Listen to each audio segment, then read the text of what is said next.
Okay na sana yung Cebu eh. Kaya lang, hindi ako nakapagpa-picture kay Katunying. Ang bilis kasi maglakad eh. Katunying, pa-picture naman. Ay, Stali oh. Hi! Ayos naman sana sa Cebu, kaya lang parang kulang. Hinahabol ko pa si Bossing kagabi para magpa-picture. Napakabilis maglakad.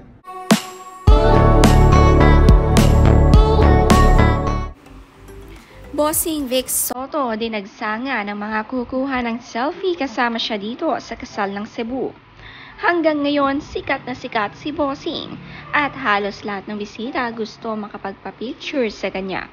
Thankful naman si Christine Hermosa na may ganito siyang kabait na father-in-law at napayaka pa nga ito sa kanya.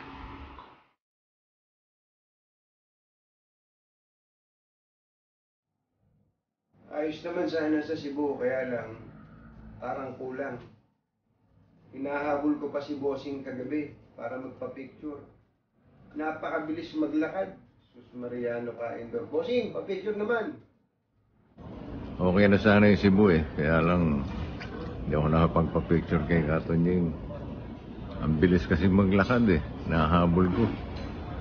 Sana makapagpa-picture ako. Katunying, pa-picture naman. Ay, Stali oh. Hi! Kompleto na nga sana ang Cebu ni Katunying pero nanghinaya nga ito dahil hindi nakapagpa-picture kay Bossing. Sa sobrang dami niyang gustong kumuha ng photo sa kanya at hindi na ito nahabol. Ang cute naman ng pagsagot ni Bossing kay Katunying dahil hinahabol din pala niya ito.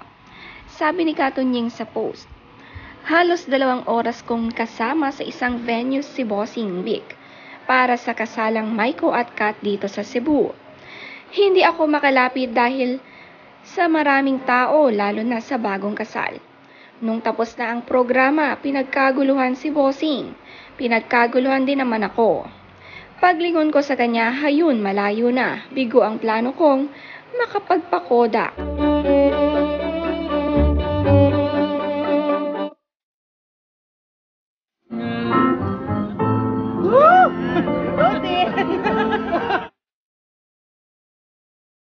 Grabe naman nga ang kagandahan ni Christine Hermosa, siya nga ang matron of honor. Mag-isa nga lang siyang lumakad sa gitna, habang si Oyo naman kasama ang 2 anak na sina Isaac at Andrea.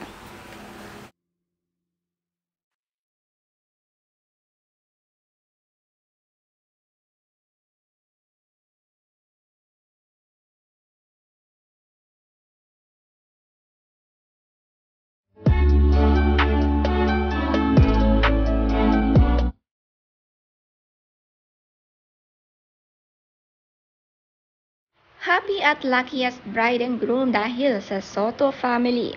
Parang Soto na nga rin itong si Kathleen Hermosa. Sa edad na 41, siya'y ikinasal na nga, kaya sobrang happy ang Soto family para sa kanya.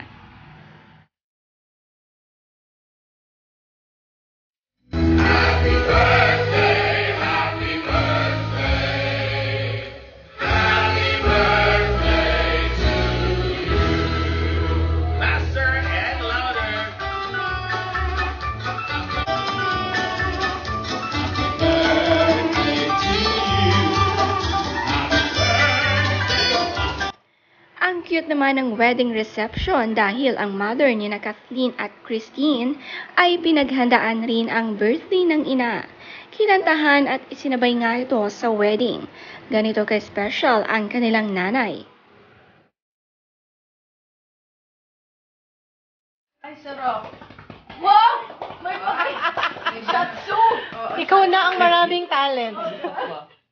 Si Aramina, hindi lang wedding singer, bridesmaid, naging masahista rin. Ganito nga siya kakulit pagdating sa mga kaibigan. Close nga talaga siya sa Hermosa siblings at madalas nga noon sila'y nag-hike ng sama-sama.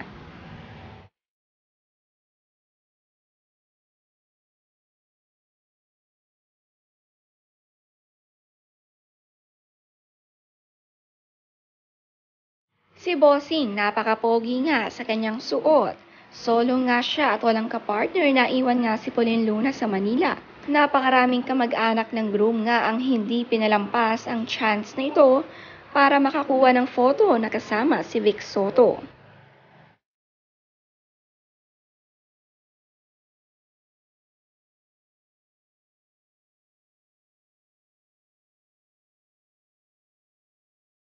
Napakaganda naman ang prenup shot ng magkapatid. Ang pinapangarap nga ni Christine para sa kanyang ate ay sa wakas nangyari na. 2 years nga lang ang kanilang age gap kaya ganito silang magka-close.